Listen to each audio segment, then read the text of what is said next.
मिदियात government hospital ICU service, जी कहें। मुझे एक मरीज़ के बारे में मालूम करना था। उनका नाम खजर शादुलू है। उनका ऑपरेशन हुआ है। कैसी कंडीशन है अब? मैं आपसे माज़रत चाहती हूँ, हम टेलीफोन पर कोई इन्फॉर्मेशन नहीं देते। नहीं, बात यह है, मेरा मतलब है मैं उनको बहुत पहले से जानती हूँ। मैं परेशान हो रही थी। कम से कम इतना बता दें उनकी तबीयत अब कैसी? सॉरी मैडम, मैं आपकी मदद नहीं कर सकती। ठीक है, बहुत शुक्रिया बेटी तुम्हारा। Good night.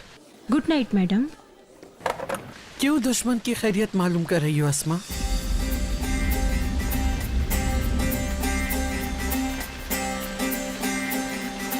हाँ, बताओ मुझे, क्यों फोन किया तुमने?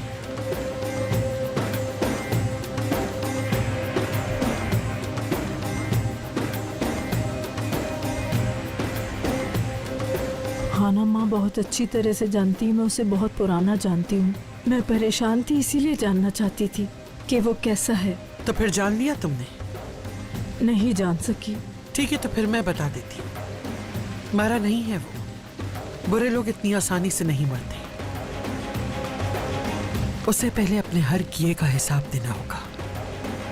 और जो कुछ हमने किया उसका क्या?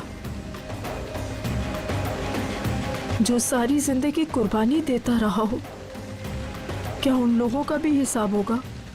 मैं हिसाब दे चुकी हूँ अस्मा, बहुत अच्छी तरह दे चुकी हूँ। उम्मीद है तुम्हें हिसाब नहीं देना पड़ेगा।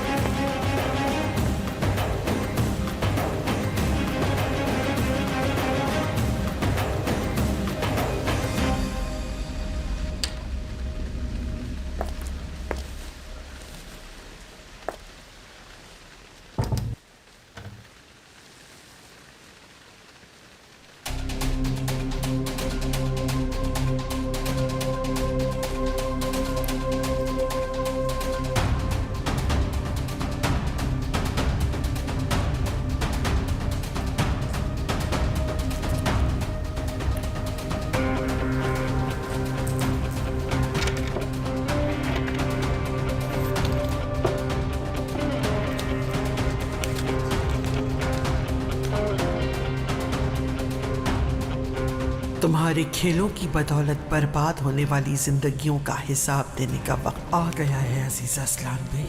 और जो कुछ हमने किया उसका क्या? जो सारी जिंदगी कुर्बानी देता रहा हो, क्या उन लोगों का भी हिसाब होगा? अब ये मेरी जगह है गोनल बेटी। तुम्हारी दादी हमेशा कहती है कि सुल्ताना अपनी जगह पे नजर रखो, तो देख लो मैंने रख ली अपनी जगह पे नजर। नहीं, बस बहुत हो गया दादी जान। आपने अपने इंतकाम के लिए जिन जिन लोगों को इस्तेमाल किया है, उन सब के सामने आपका असली चेहरा आ गया है। किसके हाथों ने तहरीर किया है ये? गोनल, सुल्ताना, हनीफा, कहीं तुम तो नहीं? हो सकता है तुम हो अस्मा।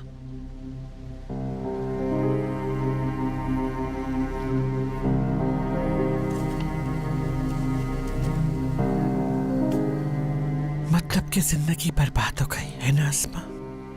जिन बर्बाद जिंदगियों की तुम बात कर रही हो, उनका मेरी जिंदगी से कोई मुकाबला नहीं।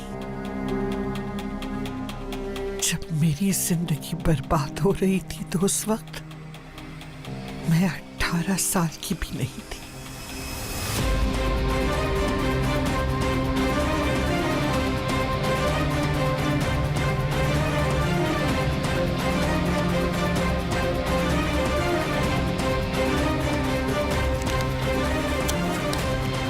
तीन बेटों को दफनाया मैंने।